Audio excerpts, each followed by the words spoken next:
nouveau journal sur Eden TV, mesdames et messieurs, bienvenue au sommaire. Célébration ce mardi 7 mai 2019 de la journée mondiale de l'asthme, une maladie respiratoire qui est due à une inflammation permanente des bronches.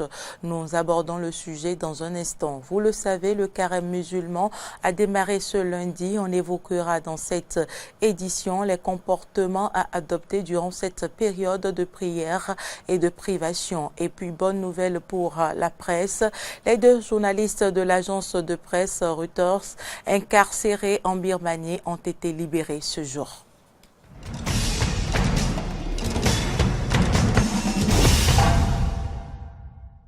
Merci pour l'attention. Je l'annonçais dans les titres, ce mardi 7 mai 2019, la communauté internationale célèbre la journée mondiale de l'asthme, une maladie respiratoire chronique qui est due à une inflammation des bronches et qui nécessite un suivi très rigoureux. Les causes, symptômes, complications et traitements de cette affection, c'est dans ce magazine. Il n'est pas rare d'entendre « j'ai du mal à respirer » ou encore « je suis essoufflé ».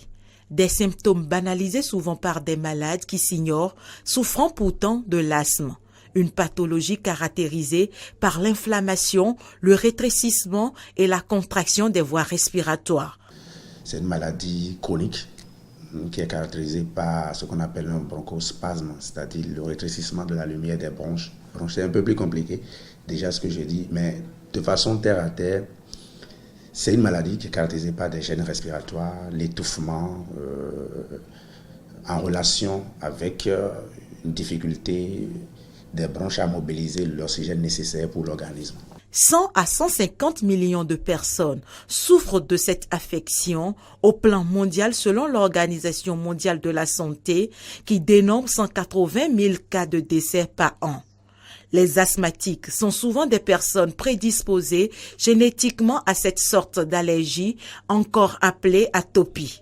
Des facteurs génétiques auxquels s'ajoutent en Afrique et plus particulièrement au Bénin, les facteurs environnementaux. Alors quand vous avez une prédisposition héréditaire de l'asthme, associée à des facteurs allergiques dont j'ai parlé tout à l'heure, c'est-à-dire le tabagisme, ça peut être actif comme passif, la pollution atmosphérique. Les allergènes en Afrique sont souvent alimentaires. Donc, quand la personne a déjà des prédispositions au niveau des voies respiratoires et se retrouve en face des facteurs environnementaux qui puissent déclencher une crise d'asthme, alors ça déclenche l'asthme chez la personne. Plusieurs maladies sont asymptomatiques à l'asthme qui ne peut que se diagnostiquer qu'après l'âge de 2 ans. En dessous de 2 ans, 3 ans, on peut avoir des problèmes respiratoires qui ressemblent à l'asthme, mais qui ne sont pas forcément de l'asthme. Nous, les médecins, nous parlons de bronchiolite chez les tout petits. Un enfant qui a fait une bronchiolite ne fera pas forcément l'asthme, mais c'est un enfant qui est très susceptible de développer l'asthme quand il sera plus grand. Parce que la manifestation de l'asthme chez l'enfant, c'est la bronchiolite. Il y a des tests respiratoires qu'on peut faire, mais la découverte systématique de l'asthme est plutôt difficile. Le diagnostic de l'asthme est vraiment d'abord avant tout clinique, c'est-à-dire c'est avec le stéthoscope, avec l'examen clinique du patient qu'on diagnostique l'asthme. Il y a des débitmètres de pointe, il y a des choses, mais ça c'est pour suivre souvent l'asthme. Dès qu'on a des signes d'alerte, on peut consulter les pneumologues. On a la chance au Bénin d'avoir des pneumologues, c'est-à-dire des médecins qui s'occupent des maladies respiratoires et spécialement l'asthme. Donc vous consultez un pneumologue, lui il a des tests plus indiqués. Un diagnostic clinique qui vient confirmer les différents symptômes que présentent souvent les malades d'asthme. Quand vous envoyez de l'air dans un tuyau, vous n'entendez, mais quand le tuyau, son calibre est plus rétréci, le sifflement, cette fois-ci, va donner du bruit. C'est ça qui fait le bruit que les asthmatiques font. On parle de sifflement, ça fait hi, hi, hi, et c'est surtout à l'expiration. La personne a des difficultés à faire sortir de l'air. À cet édème va s'associer une sécrétion de mucus. La sécrétion de mucus va rendre encore plus difficile le passage, la circulation de l'air. Donc le patient sera étouffé. Le patient aura tendance à tousser pour pouvoir faire sortir le mucus. Il aura des difficultés à respirer. Donc, difficulté à respirer, sifflement, la toux et une sensation d'étouffement. C'est un peu ça les manifestations de l'asthme. Ces différents signes sont souvent pris à la légère par de nombreux Béninois. Ces derniers ne vont que consulter les spécialistes qu'à des phases souvent avancées de la maladie. Dans l'évolution, la complication potentielle de l'asthme, c'est la mort. L'asthme, c'est une maladie pourvoyeuse de décès. C'est une maladie qui peut tuer. Et dans les minutes qui vont suivre, ça dépend de l'évolution de l'asthme. Et ça dépend de chaque individu. On aura des gens qui vont faire de l'asthme intermittent, c'est-à-dire faire une crise de façon sporadique, une crise là, ou bien tous les 2 ans faire une crise. Mais il y a des gens qui ont ce qu'on appelle l'asthme léger. C'est-à-dire ça vient peut-être une fois par semaine et ça n'a pas de répercussions sur le plan général. Mais on peut avoir l'asthme modéré jusqu'à l'asthme sévère, l'asthme persistant. Et quand vous rencontrez le cas où on parle d'état de mal asthmatique, ça c'est les cas déjà plus graves. Malgré ces complications, le mal se traite et ceci en 2 étapes. Puisque l'objectif, c'est d'ouvrir les bronches pour que la personne puisse respirer allègrement, comme d'habitude. Donc, il y a des médicaments qu'on appelle des bronchodilatateurs. Quand on parle de dilatation, c'est d'ouvrir les bronches. Et le bronchodilatateur le plus connu, c'est le salbutamol. Ça existe en sirop, en comprimé ou bien en inhalation. Mais nous préférons souvent l'inhalation.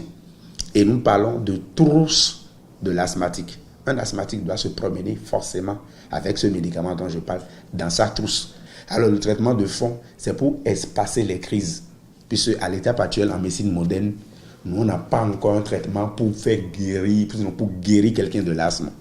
Notre objectif, c'est d'apprendre aux malades à vivre avec sa maladie et à espacer le plus possible les crises. Le meilleur moyen de traitement de l'asthme se révèle donc être finalement la prévention par l'adoption d'un mode de vie sain. Le Fonds monétaire international a effectué une mission de 2 semaines au Bénin dans le cadre de la 4e revue trimestrielle. Au terme des travaux, le chef de la mission et le ministre de l'économie et des finances ont animé un point de presse, suivant un extrait des déclarations des 2 personnalités. Nous avons en effet passé 2 semaines au Bénin pour la 4e revue du programme. Donc c'était une mission de revue du programme, de ce programme qui a commencé en 2017.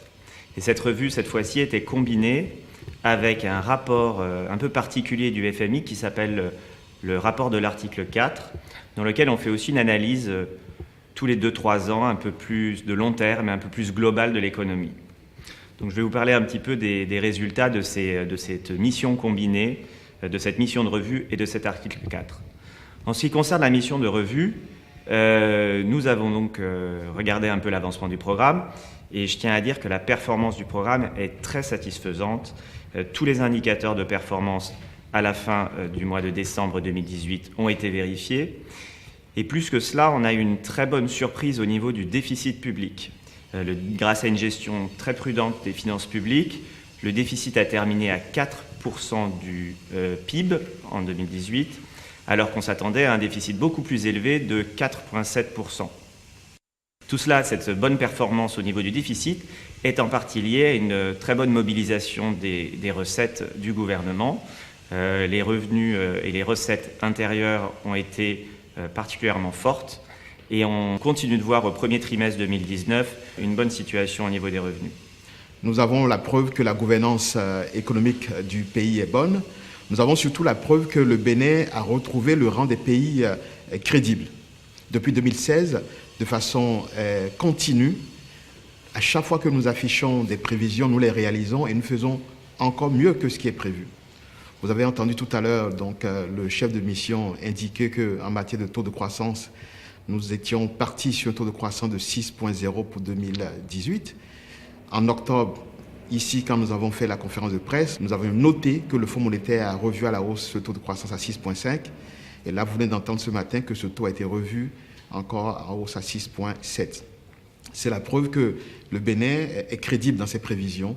C'est également la preuve que nous faisons les actions nécessaires pour accélérer le rythme de création de richesses. Et ça, c'est quelque chose de notable. Je voulais surtout souligner ici que quand vous observez ce qui se passe dans d'autres pays, généralement, les réalisations sont un peu en deçà des prévisions. Mais dans notre cas, nous sommes plutôt très réalistes. Et les résultats que nous affichons et qui sont revus montrent bien que nous sommes en train d'agir avec pragmatisme, rigueur et réalisme. Le même élément se note pour le niveau de déficit. Vous avez entendu tout à l'heure que le déficit pour 2018 s'affiche à 4,0. Il était prévu à 4,7, donc nous avons fait mieux. Je rappelle qu'en 2015, ce déficit était au-delà des 8%, et donc nous avions établi une trajectoire qui est très strictement suivie. Et ces 4,0 de déficit, mieux que prévu, ont été réalisés dans un contexte où nous avons fait des efforts significatifs sur les dépenses sociales prioritaires. Et si nous avons pu le faire, c'est que, comme l'a dit le chef de mission tout à l'heure, c'est que nous avons fait les efforts pour améliorer nos recettes intérieures. Économie toujours, invité par son homologue français Bruno Le Maire. Le ministre béninois de l'économie et des finances, Oromiado Adaïm, participe ce mardi 7 avril 2019 à Paris à une conférence de haut niveau sur le financement du développement. Une dette soutenable pour une croissance durable, c'est le thème autour duquel vont tourner les débats avec une soixantaine de ministres de finances, gouverneurs de banques centrales, responsables d'institutions financières internationales, universitaires et privés invités à cette rencontre. Cette conférence a pour objectif d'aider les États à trouver le juste équilibre afin de financer leur développement tout en évitant un endettement excessif. Religion, à présent, vous le savez, le Ramadan, tradition religieuse tirée du Coran, a débuté ce lundi 6 mai pour le compte de cette année 2019. Pendant cette période qui dure 30 jours, des obligations doivent être respectées par les fidèles musulmans. Que comprendre et quel comportement adopter durant le jeûne? Carnot François Rungwede-Rinto et Romaric Devoshi nous apportent des réponses dans ce reportage que je vous invite à suivre. Le mois sacré du jeûne pour les musulmans pratiquants a démarré ce lundi 6 mai 2019.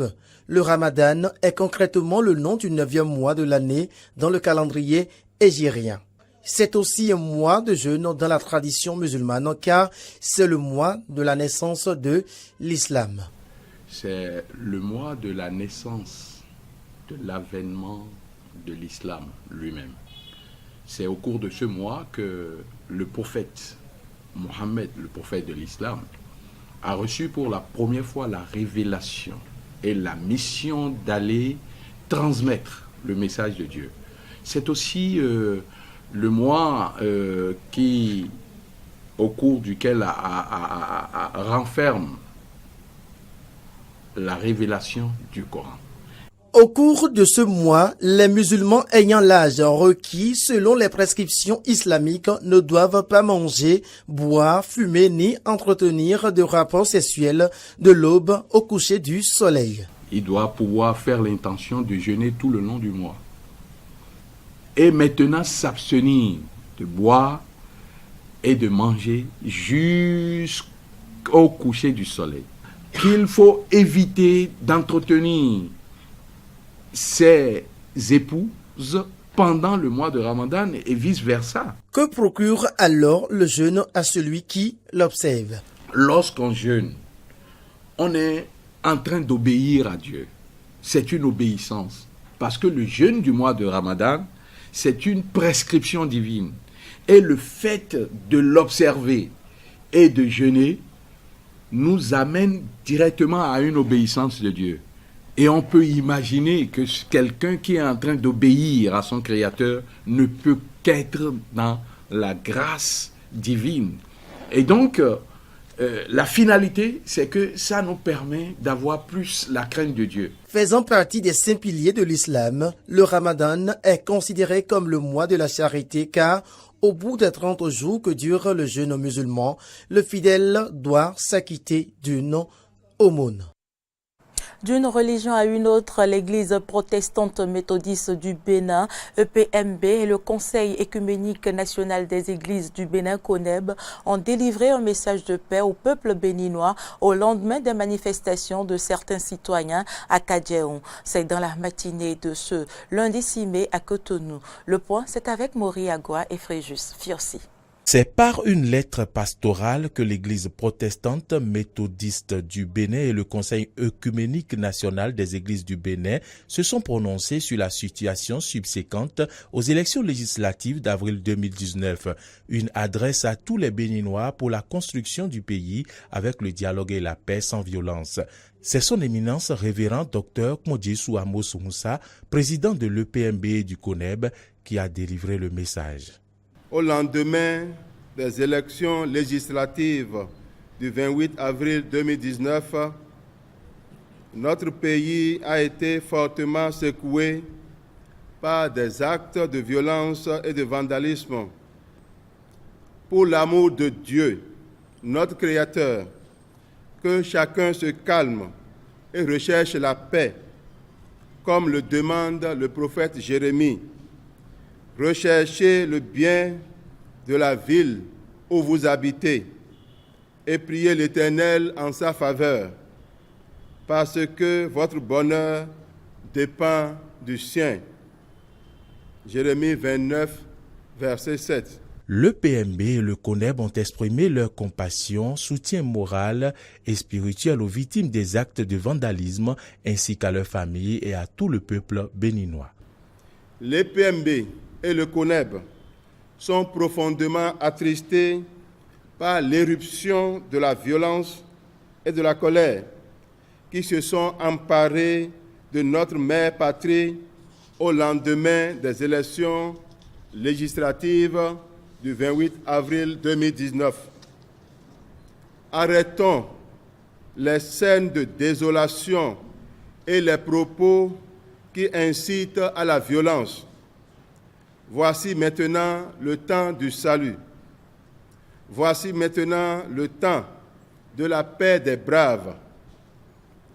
Les PMB et le CONEB supplient chaque fille et chaque fils de notre pays, à quelque bord sociopolitique qu'il appartienne, de tourner dos à la violence pour être un artisan de paix à la lumière de Matthieu chapitre 5, verset 9.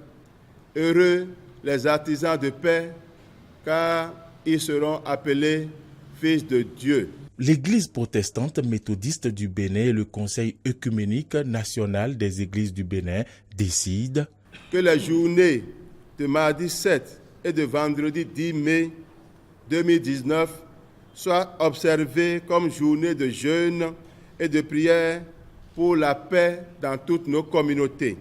Au cours de cette déclaration, le PMB et le CONEB ont lancé un vibrant appel aux leaders politiques pour qu'ils accueillent avec l'ouverture requise les tentatives de médiation que l'Éternel, notre Créateur, va inspirer aux esprits de bonne volonté dont l'Église protestante méthodiste du Bénin et le CONEB pour réconcilier les cœurs afin que notre nation poursuive sa quête de démocratie et de bonheur dans la paix.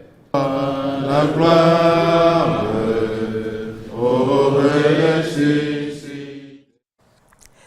Et puis, quelques jours après les violences post-électorales des 1er et 2 mai dernier, une équipe de notre rédaction a sillonné une fois encore quelques as de la ville de Cotonou pour y apprécier l'ambiance. Reportage Linda Kao, Moriagua, Romaric Devoshi.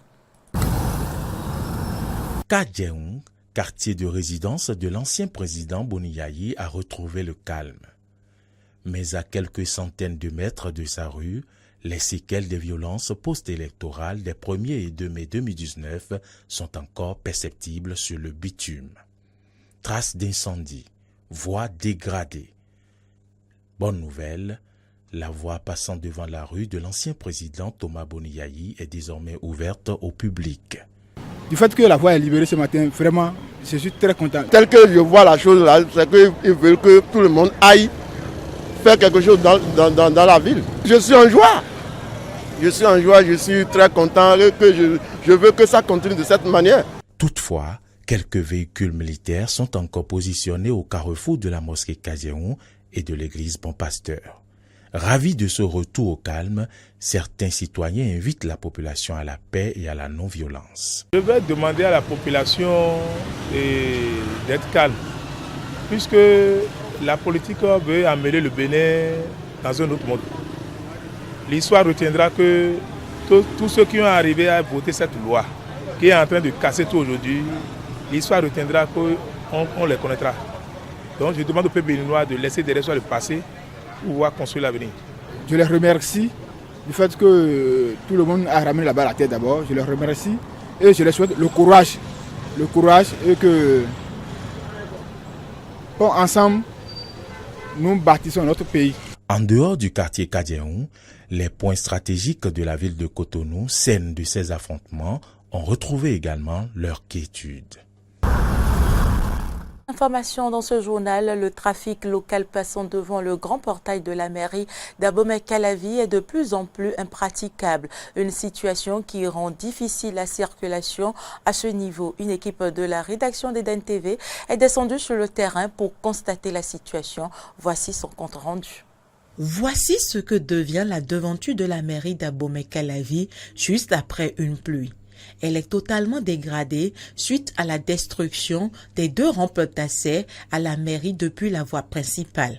Ces 2 rampes d'accès qui jouaient également le rôle de ralentisseur au niveau du trafic local ont désormais laissé place à des crevasses qui rendent pénible la circulation.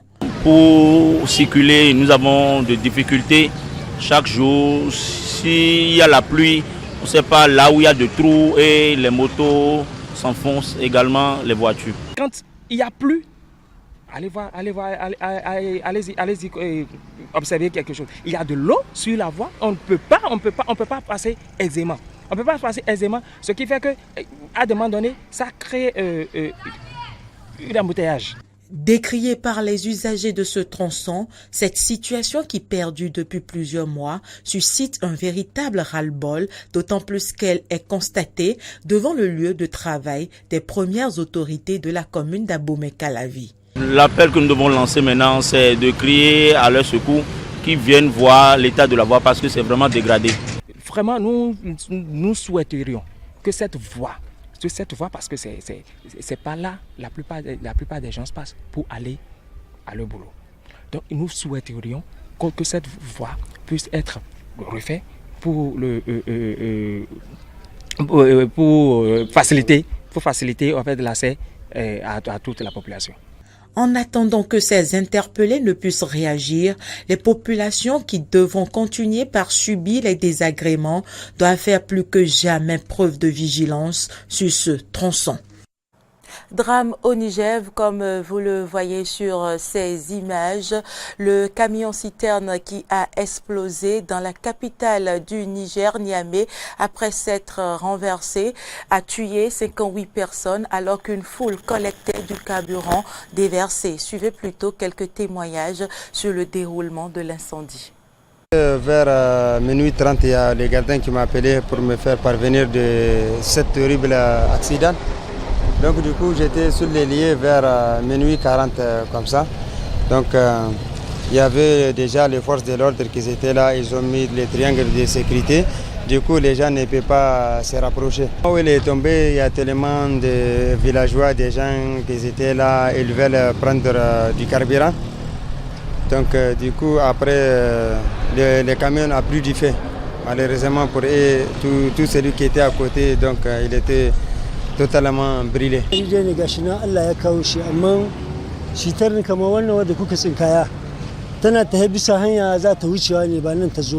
C'est une catastrophe. Ce camion-citerne roulait vers la ville, puis il s'est renversé et les gens se sont rués sur lui pour recueillir dans divers récipients l'essence qui coulait et soudainement la citerne a pris et a explosé faisant entre autres les dégâts que vous voyez.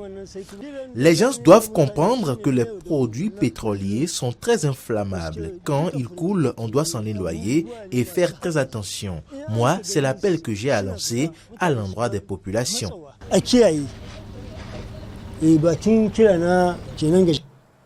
Le rédacteur en chef de Reuters, Steve Alder, annonce qu'il est extrêmement heureux que la Birmanie ait libéré les 2 journalistes de l'agence de presse à l'issue de plusieurs mois de pression internationale sur le gouvernement du prix Nobel de la paix, Aung San Suu Kyi. Les 2 journalistes avaient été condamnés à 7 ans de prison pour avoir enquêté sur un massacre de musulmans en Birmanie. Reportage. 2 journalistes de Reuters condamnés à 7 ans de prison en Birmanie après avoir enquêté sur un massacre de musulmans rohingyas ont été libérés ce mardi à l'issue de plusieurs mois de pression internationale sur le gouvernement de la prix Nobel de la paix Aung San Suu Kyi. Wallon et Kyaw Soe Ho ont été assaillis par les médias en sortant de la prison de Rangoon où ils ont passé plus de 500 jours en détention. En février puis en mars 2018, les 2 journalistes clamaient toujours leur innocence dans ces interviews. Vous savez, nous n'avons rien fait de mal. On est en prison et c'est juste une perte de temps. Je devrais être dans la salle de rédaction. Je veux vraiment retourner à la salle de rédaction. Je suis un journaliste, je ne fais jamais rien de mal. Alors, j'essaie d'être fort. J'aimerais que l'histoire soit enregistrée pour ma fille, qu'on sache que les gens qui ont rapporté la vérité ont été détenus et mis derrière les barreaux en Birmanie. Je veux que ma fille sache que c'est une honte quand elle grandira. Veuillez noter cela pour que ma fille sache ce qui s'est passé au sein de ce gouvernement. Les personnes à la recherche de la vérité ont été arrêtées, mises derrière les barreaux et la liberté de presse a été restreinte. L'ONU a salué dans un communiqué leur libération dans le cadre d'une grâce comme un pas vers une plus grande liberté de la presse et un signe de l'engagement du gouvernement en faveur de la transition démocratique en Birmanie. La Cour suprême birmane avait rejeté début mai le recours des 2 journalistes de Reuters dont la condamnation avait soulevé un tollé international. Les 2 journalistes ont été condamnés pour avoir enfreint la loi sur les secrets d'État qui date de l'époque coloniale. Ils étaient accusés de s'être procuré des documents classifiés relatifs aux opérations des forces de sécurité birmanes dans l'état de Rakhine, région du nord-ouest de la Birmanie et théâtre des exactions à l'encontre de la minorité musulmane rohingya. La libération des 2 journalistes est un soulagement pour leur rédacteur en chef. Nous sommes extrêmement heureux que la Birmanie ait relâché nos courageux reporters Wallon et Kyaw Soe Ho. Depuis leur arrestation, il y a 511 jours, ils sont devenus des symboles de l'importance de la liberté de la presse dans le monde. Nous apprécions leur retour. L'enquête des 2 journalistes leur a valu le prix Pulitzer, plus haute récompense du journalisme aux États-Unis. Ils ont également été distingués par l'UNESCO et désignés, aux côtés de plusieurs confrères, personnalités de l'année 2018, par le magazine Times. Fin de ce journal, merci de l'avoir suivi. L'actualité se poursuit sur nos différentes plateformes Twitter, Facebook, YouTube et sur notre site internet www.benin-eden.tv. Bonsoir chez vous.